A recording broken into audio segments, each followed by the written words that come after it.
Nós queremos ministrar uma palavra que o Espírito Santo propôs ao nosso coração, que tem a intenção de nos fortalecer na fé, no Espírito, em um período da história dos homens, da humanidade, que é o nosso período, a nossa época, quando o Evangelho vem sofrendo uma série de contraposição e também uma série de distorções. Alguns ensinamentos equivocados são introduzidos na mente das pessoas, dos ouvintes que assistem os cultos. E essa distorção gera danos que, se não forem tratados, de repente se transforma num vício e se transforma numa catástrofe. Porque quando nós ouvimos alguma coisa, alguma palavra, e nós não comparamos pelo texto sagrado, não aferimos pela palavra de Deus, corremos o risco de ouvir algo que não deveria ter sido dito, e corremos o risco de passarmos a viver em função da opinião de uma pessoa. E isso não é saudável. Aliás, isso é catastrófico, porque causa danos na mente, no corpo. E eu tenho agora, nessas últimas terças-feiras, trabalhado essa questão acerca do corpo. Estamos ministrando essa palavra, a unção sobre o corpo. E na noite de hoje a gente quer trabalhar um pouco a questão da saúde do corpo. Precisamos eliminar o pensamento ou a teoria que faz as pessoas acreditarem que o corpo pode ficar doente e deve continuar doente. E é importante lembrar que sim, estamos aqui no planeta contaminado por uma série de coisas ruins que agridem o nosso intelecto, a nossa mente, agridem a nossa alma e agridem o nosso corpo. Recentemente ministramos a cura da alma, onde, como consequência de alma enferma, o corpo adoece. Mas não só isso. Todo tipo de alimentação que nós ingerimos, de alguma forma vai estar também contaminada, seja pelo excesso da industrialização ou pela inserção de produtos químicos que são maléficos à saúde e ao corpo. Nós constantemente estamos vendo propagandas que dizem que tal empresa que produz leite está sendo multada, está sendo retirada do mercado porque inseriu excesso de formol, excesso de soda cáustica ou sei lá que tipo de produto. O próprio sal que nós usamos na nossa alimentação, como consequência do excesso da sua industrialização, ele acaba gerando dano no corpo. O açúcar, a mesma coisa. Enfim, uma série de coisas que vão nos enfermar. E eu costumo, e procuro fazer isso com alguma frequência, orientar que todas as vezes que vamos ingerir qualquer tipo de alimento, tenhamos inteligência, sabedoria, para pedir que aquele alimento, pedir a Deus que aquele alimento seja santificado, e o corpo também, para que ao ingerirmos qualquer coisa ruim, que aquilo não nos agrida, que aquilo não nos faça mal. Houve uma época que os alimentos não eram tão arruinados, se posso usar o termo, e nós simplesmente agradecíamos a Deus. E eu me lembro que naquele tempo eu procurava ensinar a igreja a não esquecer de agradecer. As pessoas precisam lembrar de dar graças a Deus porque tem comida na sua mesa. No momento em que eu estou me alimentando, na minha casa, na minha mesa, seja muito ou seja razoável, existem pessoas na rua que não têm o que comer. E muitas daquelas pessoas batem na minha porta durante o meu expediente de almoço para pedir alguma coisa, porque não tenho o que comer. Então eu tenho que dar graças a Deus. No entanto, hoje em dia é importante lembrar da necessidade de pedir que o nosso alimento seja santificado, purificado e não nos faça mal. E você vai dizer assim: pastor, mas Jesus falou que se beberem alguma coisa mortífera não lhe fará dano algum. Ainda assim, quando eu sei que existem riscos e não tem como evitá-los, eu vou clamar ao Senhor e pedir a santificação. Mas o que eu quero trabalhar especificamente na noite de hoje é que o mesmo Cristo dos dias que perambulou na terra está conosco e Ele tem propósitos de cura do nosso corpo físico. Amém? 800 anos aproximadamente antes de Jesus nascer, o profeta Isaías anunciou. Ele não estava dizendo de alguém que estava nascendo naquele momento, ele estava fazendo uma previsão. Ele estava dizendo: vai nascer uma criança de uma virgem, esse menino é o filho que vai ser nos dado, o principado, ou seja, a primogenitura do rei está sobre ele, ele é o príncipe, trará sobre si o peso do principado, a responsabilidade do principado, e o seu nome será Maravilhoso Conselheiro, aquele que por conta da melhor qualidade de conselho é maravilhoso. E ele está conosco nessa noite. E o irmão Odenir fez a leitura e fez um breve comentário falando da necessidade de curarmos o nosso coração, de curarmos a nossa alma. Importante que curamos o nosso coração quando vimos o conselho de um conselheiro maravilhoso que está presente nessa noite e que, segundo a mensagem que nós vamos estar ministrando, ele tem vontade de operar um milagre no seu corpo físico e no meu corpo físico, e o nome do Senhor será exaltado. Conselheiro, Deus forte, diga comigo em voz alta: Deus forte, Pai da eternidade e Príncipe da paz.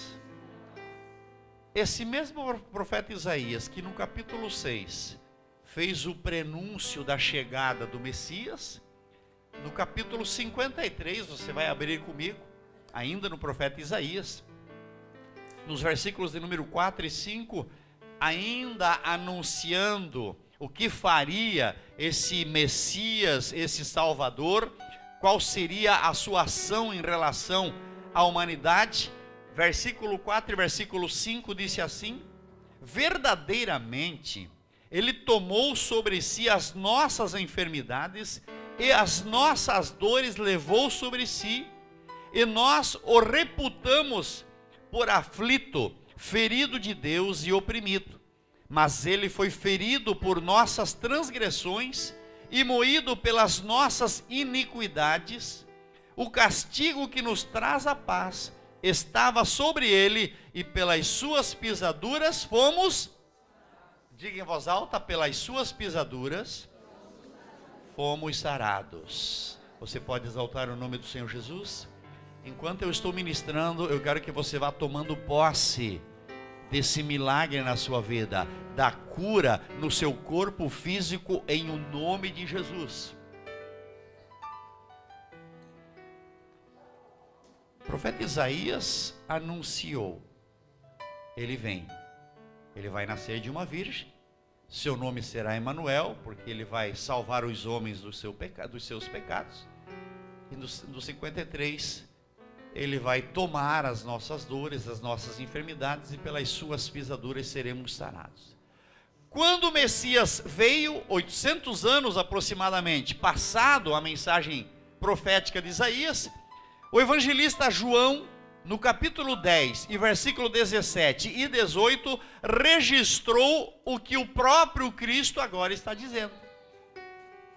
Ele disse assim: porque eu dou a minha vida. Eu não vou ler o verso inteiro, você vai acompanhar na sua Bíblia. Versículo 17, porque eu dou a minha vida. Versículo 18, ninguém me tira de mim, mas eu de mim mesmo a dou. Diga comigo em voz alta, grave isso na sua mente, diga comigo em voz alta: o Senhor Jesus deu a vida para que eu fosse curado. Tome posse no nome do Senhor Jesus. Sabe o que às vezes me deixa preocupado, querido?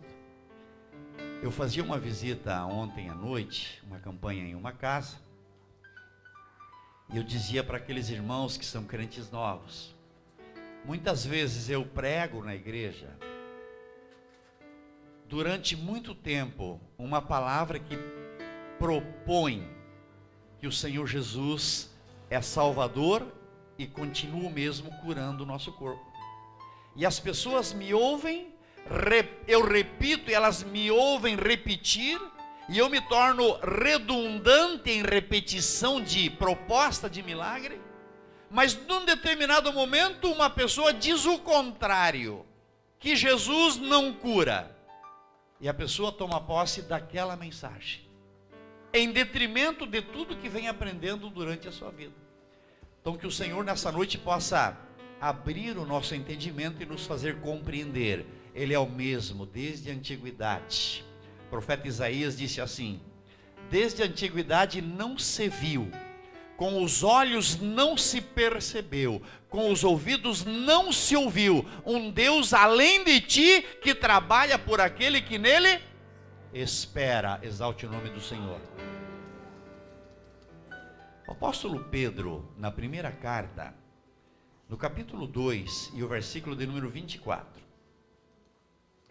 ele disse assim: levando ele mesmo em seu corpo os nossos pecados, e a parte final do versículo: pelas suas pisaduras ou pelas suas feridas fostes sarado. Eu queria chamar a tua atenção para essa palavra. O apóstolo Pedro está dizendo: ele levou no seu corpo, diga em voz alta comigo, no seu corpo, os nossos pecados. Isso. E pelas feridas dele, nós somos sarados. De que ferida Pedro estava dizendo? Que feridas são essas? Quando você vai ler o Evangelho segundo São Mateus, capítulo 27, versículo 26, o texto vai dizer que Pilatos, após haver açoitado a Jesus, entregou-o para ser crucificado. Às vezes nós lemos esse texto, Jesus foi açoitado, assim na superfície, sem uma percepção aprimorada do que isso significa, do que isso representa. Eu chamo a tua atenção para o que significava e para o que significa ser açoitado nos dias de Jesus. Era um castigo extremo, irmão. O chicote que era usado para açoitar um prisioneiro, um criminoso máximo, era um açoite que tinha algumas tiras de couro. Aquilo era algo violento, porque em cada uma daquelas pontas de tira haviam pedaços de ossos que estavam fixados naquelas pontas, e em alguns casos pedaços de metais, com a intenção de que no momento que aquele chicote atingisse o corpo do criminoso que seria açoitado, no caso Jesus, aquelas garras, fossem elas de metal ou de pedaços de ossos, elas cravariam na carne, na pele, rasgariam e se aprofundariam. E quando o algoz puxasse o chicote de volta, a carne seria rasgada e pedaços seriam arrancados, feridas seriam abertas. E esse algoz, ele aplicaria por conta da lei 39 lambadas.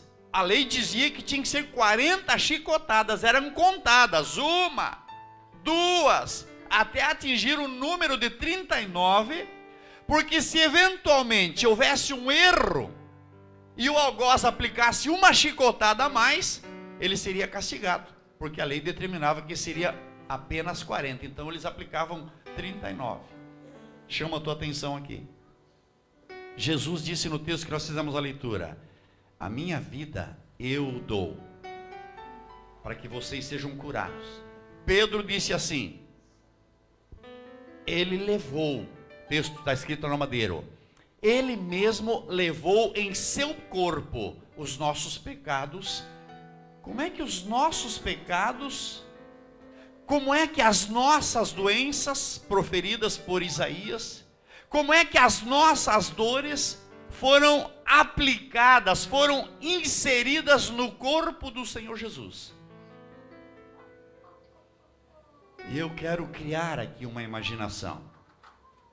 Cada vez que o chicote vinha com aquelas garras pontiagudas para golpear o corpo despido do Senhor Jesus, elas traziam na velocidade e na ira do algoz os meus pecados e as minhas doenças e cravavam, pá, no corpo de Jesus. E quando ele puxava o chicote, arrancava pedaços de carne, de pele, e abria uma ferida, e ali naquelas feridas ficavam cravados as minhas misérias e as minhas doenças.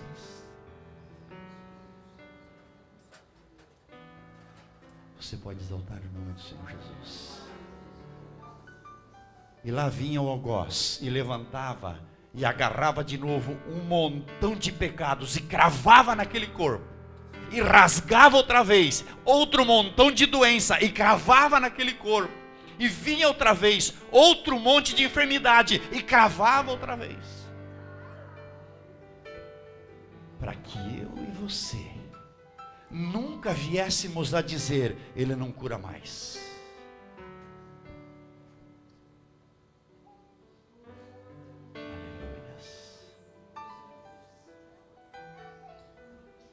No Evangelho segundo São João, capítulo 10, versículo 10. A parte B do versículo, Jesus disse assim, eu vim para que tenham vida e vida com abundância. Diga em voz alta comigo, Jesus veio trazer para mim a vida abundante. Aleluias. Maravilha de Deus. O Deus dos Hebreus, na época do deserto, preste atenção no termo que eu vou usar, ele mandou dizer uma coisa. O Deus dos Hebreus, quem é o Deus dos Hebreus? Antes de eu ir lá no livro do Êxodo, abra comigo João 10 e 30. Antes de eu ir lá no Êxodo, para você saber quem é o Deus dos Hebreus. Quem achou pode fazer a leitura, é bem curtinho. Eu e o Pai somos um. Quem é o Deus dos Hebreus? O mesmo Cristo que está conosco nesse culto, nessa noite. Ele disse, eu e o Pai somos um. Ele estava lá no deserto. Ele mandou dizer a seguinte frase, Êxodo capítulo 23, e o versículo de número 25. Abre comigo, faça a leitura, acompanhe o texto, para que você não diga que o pastor falou de si próprio. Veja o que o Senhor Deus mandou dizer. Êxodo 23 e 25.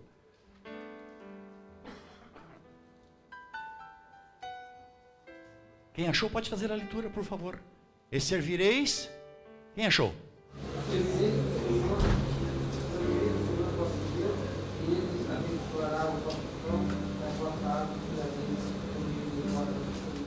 Agora eu quero que você olhe aqui para mim, por gentileza. Olha aqui para mim. Faça o que eu vou fazer aqui com o evangelista irmão Eliezer. Faça lá com o pastor Cleissone, faça lá com a Vanusa, faça ali com a pastora Ruth, faz ali, faz ali. Faça o que eu vou fazer aqui. O Senhor mandou dizer. O Senhor teu Deus mandou dizer. Teu Deus está presente nesse lugar, querido? Eu vou abençoar o pão da sua casa e também a sua água. Preste atenção, o Senhor mandou dizer. Eu vou abençoar o pão e a água lá na sua casa.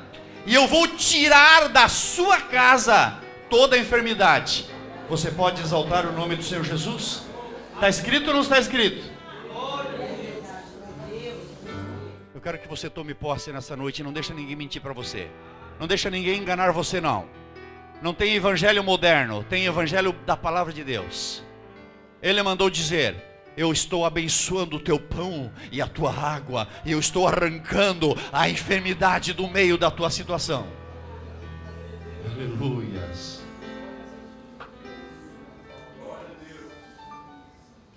O salmista fala da vontade do nosso Deus. Salmo de número 91, por gentileza. Verso de número 10. O salmista dizendo da vontade do meu Deus. Você vai ter que trabalhar comigo muito nessa noite, porque nós vamos ministrando pela palavra de Deus. Seja profeta de Deus, Mateus. Profetiza aí na vida do Eduardo e disse o que o salmista disse. Ana, olha aqui para mim. Nenhum mal te sucederá. Fala em voz alta. Nenhum mal te sucederá, nem praga alguma chegará na tua tenda. Você pode exaltar o nome do Senhor Jesus. Sabe por que eu estou dizendo isso? Porque o Senhor falou comigo e disse: eu estou dizendo, eu estou usando a vida do salmista para mandar essa mensagem para você na noite de hoje.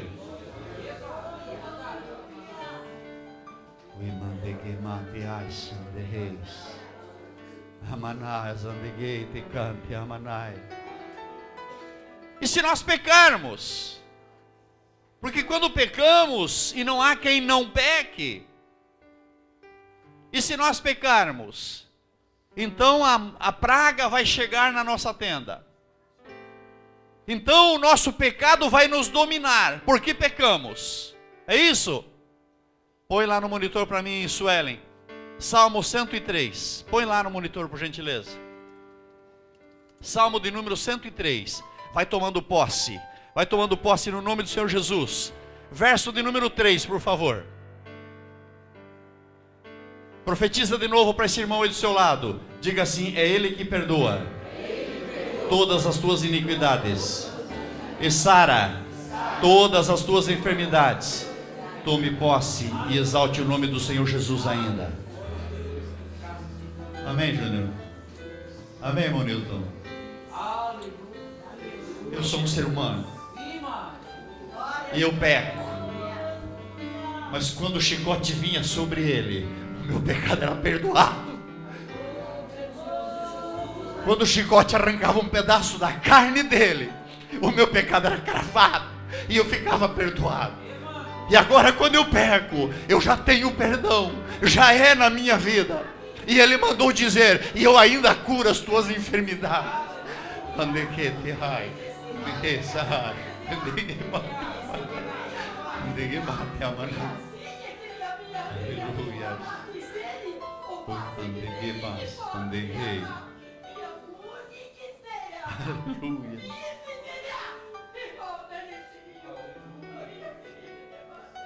Aleluias. Aleluias. Olha aqui para mim. Foi Deus que falou, não foi? Foi Ele que mandou dizer? Estava no texto? Amém? Põe lá no monitor para mim, Suelen. Livro de Números, lá no início da Bíblia. Gênesis, Êxodo, Levítico, Números. Capítulo de número 19. Capítulo 23, perdão, versículo 19. Números, capítulo 23, e o versículo de número 19. E o versículo de número 20 juntamente. Olha ali na tela, olha aqui no monitor. Você já abriu sua Bíblia para você acompanhar, mas olha aqui no monitor, vamos ler todos juntos. Deus não é homem para que minta, nem filho de homem para que se arrependa. Porventura diria ele e não o faria? Ou falaria e não o confirmaria? Versículo 20. Eis que recebi mandado de abençoar, pois ele tem abençoado e eu não posso revogar.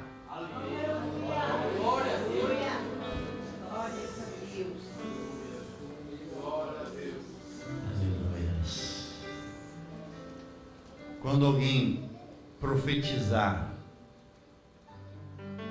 alguma coisa que não tem amparo bíblico, olha, Jesus disse que não vai curar. Olha, Jesus disse que vem uma praga. Irmãos, Deus não é homem igual a eu e você, para mentir. E não é filho de homem que se arrepende. Ele falou, ele vai cumprir. Ele disse, ele vai fazer acontecer. E não tem como alguém dizer o contrário. Não dá para revogar o que ele já disse. Você tomou posse? Você gravou isso na sua mente? Quando você chegar em casa hoje, chegue pisando com o pé firme. O meu Deus mandou dizer que na minha casa pão e água são abençoados. O meu Deus mandou dizer nessa noite que Ele tirou as enfermidades, que Ele já levou as dores sobre si.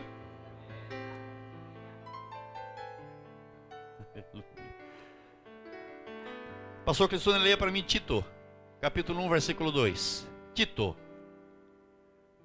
capítulo 1, versículo 2. Bem rapidinho.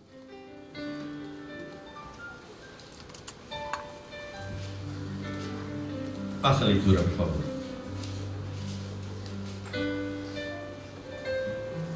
2. Capítulo 1, verso 2. Esperança da vida eterna, a qual Deus, que não pode mentir, prometeu antes dos tempos dos séculos. Deus pode mentir? Não. Deus pode mentir, Margeni? Não. O homem mente. O homem mente. Deus não mente. O homem sobe na tribuna dos púlpitos e fala umas coisas que não deveriam ser ditas. Pode ser mentira, pode ser equívoco, pode ser engano. Mas Deus não se engana, Deus não se equivoca, Deus não mente. E Ele também não dorme. Ele está olhando para mim e para você nesse momento. E eu estou exaltando o nome dEle com alegria.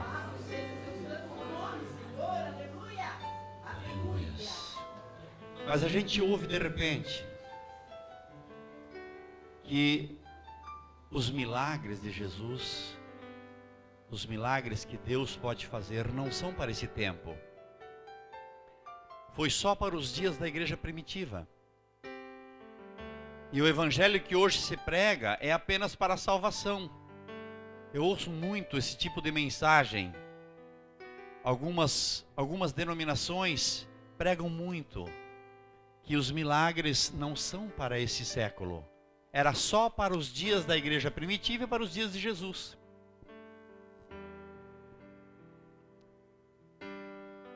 O evangelho, ele pretende sim propor a salvação, propor a vida eterna. Ele faz isso. Quando nós ouvimos a mensagem do pastor Nildair domingo à noite, ele falou bastante do céu. Sabe convicção do céu? Certeza do céu? Essa é a convicção que a palavra de Deus nos dá. O evangelho nos traz essa convicção. Eu creio piamente. No entanto, leia comigo Evangelho segundo São Marcos, capítulo 10, versículo 29. Eu fiz o culto um pouquinho diferente hoje, porque você tem que gravar na sua mente que o Cristo da cruz, aquele que morreu e ressuscitou, Ele ainda cura. E eu quero que Ele ministre sobre você curas na noite de hoje. Evangelho segundo São Marcos, capítulo 10, versículos 29 e 30. E Jesus respondendo disse: em verdade vos digo que ninguém há que tenha deixado casa, ou irmãos, ou irmãs, ou pai, ou mãe, ou mulher, ou filhos, ou campos, por amor de mim e do Evangelho, que não receba 100 vezes tanto já nesse tempo. Olha aqui para mim. Do que Jesus estava falando aqui no texto? Era de vida eterna? Era do céu? Estava falando aqui da terra. Estava falando das bênçãos para esse mundo onde nós estamos vivendo. As pessoas que, em detrimento do mundo, preferem a Deus, em detrimento da família, em detrimento das coisas, se dedicam a Deus, recebem nessa vida. E o texto fez uma promessa arrojada: 100 vezes tanto.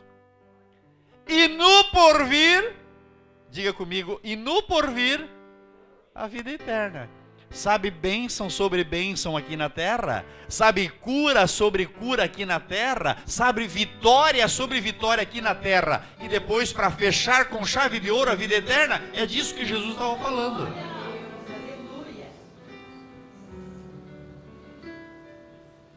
Jesus tem poder para curar todos. Mateus 4 e 24. Mateus 4 e 24. E a sua fama correu por toda a Síria, Trouxeram-lhe então todos os doentes. Diga comigo, todos os doentes. Preste atenção. Acometido de várias enfermidades e tormentos, endemoniados, lunáticos e paralíticos. E ele os curou. A tradução que eu trago comigo diz os curou, mas curava naquela época. Todos os doentes, qualquer tipo de enfermidade. Eu não sei qual foi a enfermidade que acometeu-se contra quem quer que seja. Deixa eu declarar no nome do Senhor Jesus. Não tem nome de doença para Jesus. Tem apenas milagre. Tem apenas poder de Deus. Tem apenas a vitória. Mas então por que razão muita gente não é curado? Qual o motivo que muita gente não está alcançando o seu milagre? Será que alguém acredita que Jesus não tem mais poder? Será que alguém acredita que Jesus não cura mais? Eu vejo duas situações na Bíblia onde o milagre da expectativa não se tornou efetivo.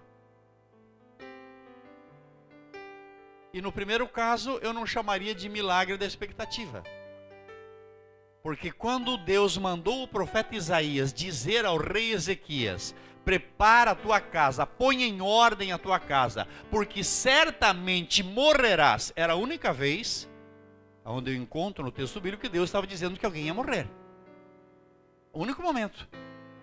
Então havia uma proposta de Deus dizendo: essa doença que se acometeu contra você, alguns historiadores dizem que era um câncer que Ezequias tinha na perna. Essa doença vai te matar. Então põe em ordem a tua casa, porque não tem jeito, você vai morrer. Ezequias virou-se para a parede quando o profeta saiu, chorou e disse ao Senhor: Deus, dá uma olhadinha na minha ficha aí. Porque não são só coisas ruins, tem uma porção de coisas boas. Estava falando com Deus, porque Jesus ainda não havia se manifestado.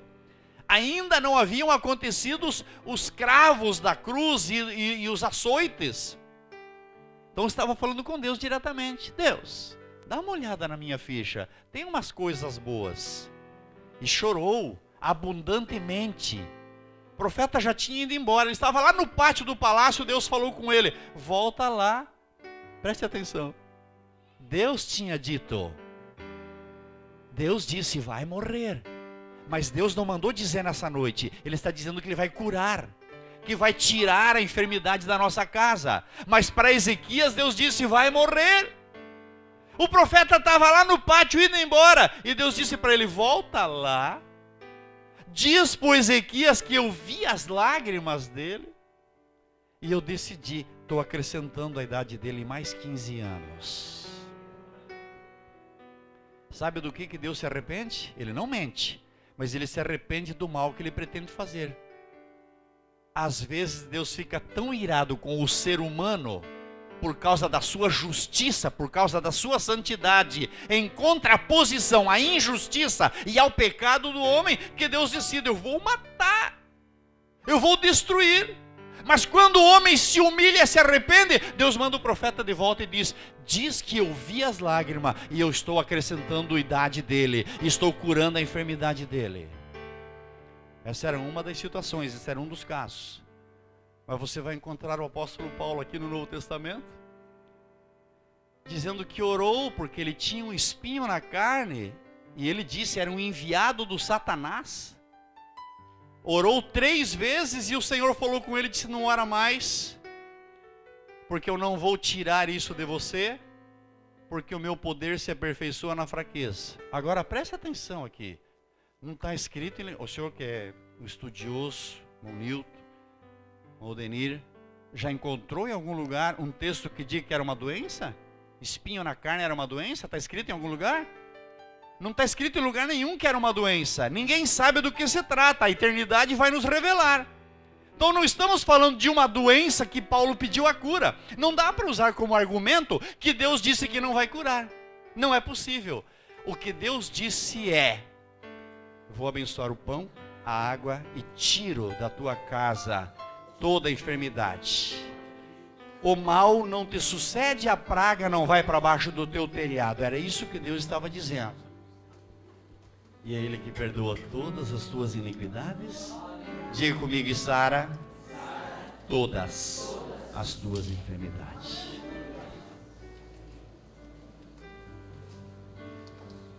1 Coríntios capítulo 14, versículo 22. Paulo está dizendo assim: a profecia não é para os incrédulos, e sim para os que creem. Eu estou profetizando nessa noite para quem crê, não é para incrédulo. Estou profetizando para quem crê. Você pode crer que tem um milagre de Deus na sua vida? Amém? É para quem crer. Quem crer, às vezes Deus fala com o Filemão, e o Filemão disse assim: pai, eu tenho vontade de ministrar na vida daquela menina lá. O Filemão falou para mim esses dias, e eu queria que os jovens tivessem esse sentimento. Aí você vai olhar e vai dizer: mas a menina nasceu com uma patologia. Ela nasceu assim, né? Não? Ela só foi depois do parto. Eu acho que é um milagre ainda mais fácil para acontecer. Porque se nasceu, já nasceu torto, né? Mas se aconteceu depois, meu Deus. Se bem, querido, que para Jesus não importa se nasceu, se não nasceu, importa que Ele mandou dizer: eu vou tirar no meio de ti a enfermidade. Sabe pão abençoado? Ah, mas a empresa que produz a farinha de trigo fez um pacto com o diabo para vender muito trigo. Eu quero que a empresa que fez o pacto com o diabo se dane com o diabo. Mas o pão que eu vou comer na minha mesa, o Senhor mandou dizer: eu abençoei o pão da vossa mesa. Ah, mas lá na caixa d'água de São Bento do Sul, na nossa terra, um dia de repente foram fazer uma manutenção lá, acharam um cara morto, mas só estava o esqueleto. Nós já tinha tomado todo o caldinho do falecido lá. E eu estou vivinho da Silva, isso já faz uns 40 anos, eu estou aqui vivinho da Silva. Sabe por quê? Não importa se tem veneno na água, eu abençoei a vossa água. Amém? Você sabe qual é a água que você está tomando? Hã? Você sabe? Sabe nada, querido. Agora, quando caiu na minha mesa, entrou na porta da minha casa, a minha casa é abençoada e a enfermidade não pode chegar lá. Aleluias. Mateus 13:58.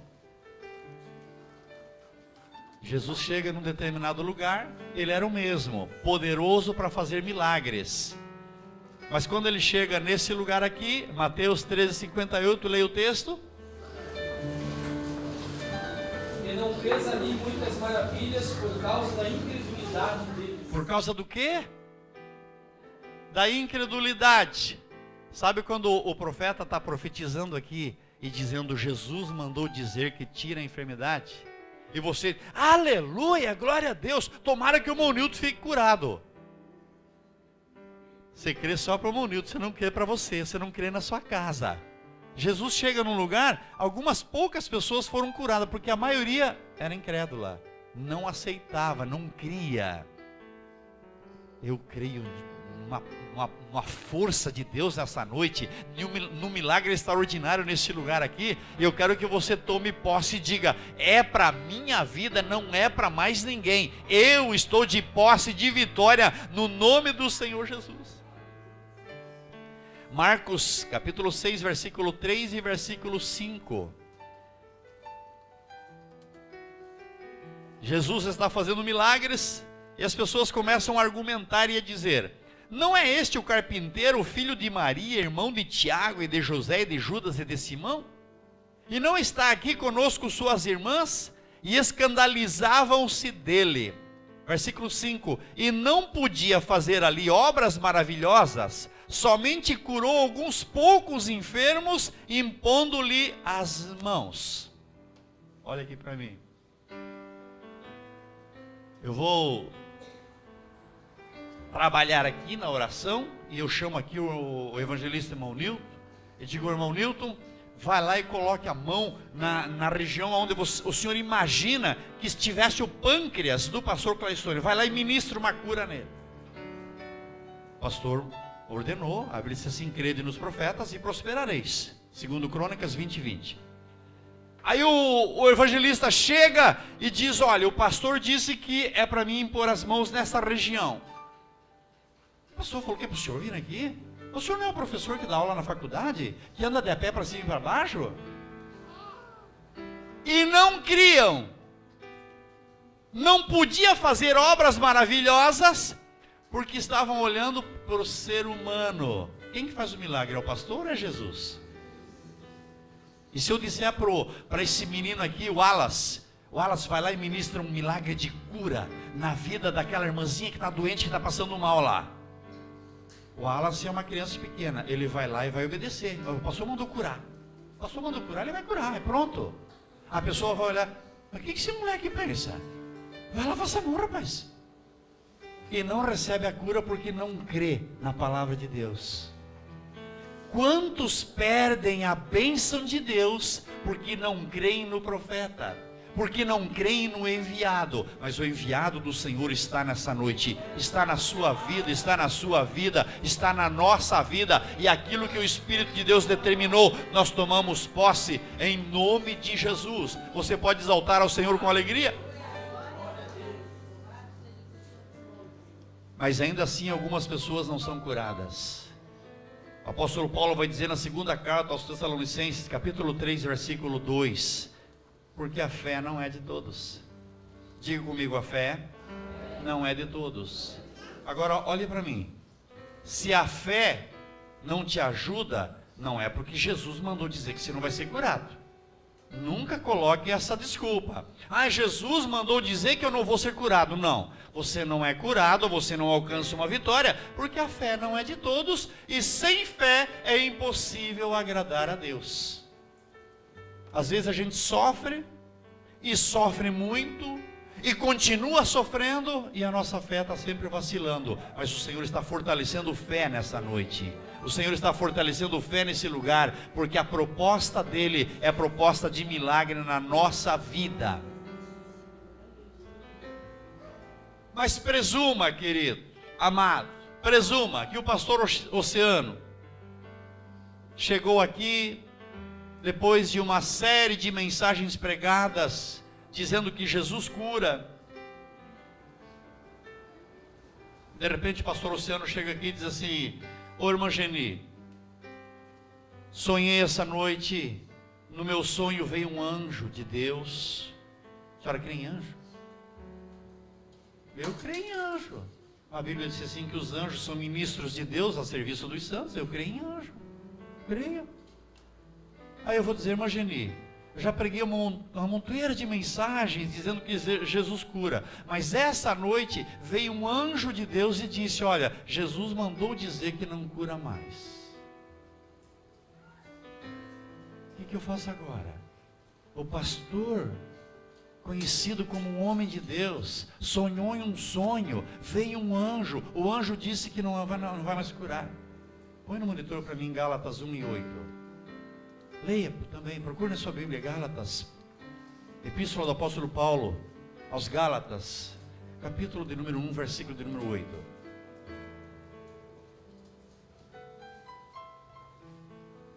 Mas, quem vai ler? Mas ainda que nós mesmos, ou um anjo do céu vos anuncie outro evangelho, além do que já vos tenho anunciado, seja anátema. Amém? Amém? Deu para entender, querido? Ainda que eu, que você me conhece como homem de Deus, ou até um anjo do céu, desça aqui no culto e pregue um outro evangelho, que não é o evangelho de Jesus, o evangelho do milagre, o evangelho da salvação, o evangelho do perdão, o evangelho da cura, o evangelho da vitória, o evangelho da restauração. Se um anjo pregar um outro evangelho, anátema, não acredita nele, é amaldiçoado. Eu estou pregando a palavra do Senhor nessa noite, eu quero que você tome posse. Guarda o teu coração, foi a leitura dessa noite. Guarda o teu coração, porque dele procedem as saídas da vida. Livro das Lamentações do profeta Jeremias, capítulo de número 3, versículo de número 26.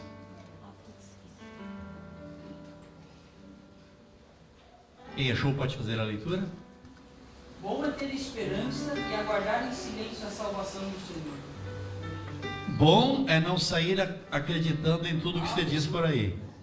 Bom é não dar atenção para tudo que você ouve. Bom é guardar o teu coração, porque dele procedem as saídas da vida. Bom é você guardar o teu sistema auricular para você não ouvir o que não deve ser ouvido.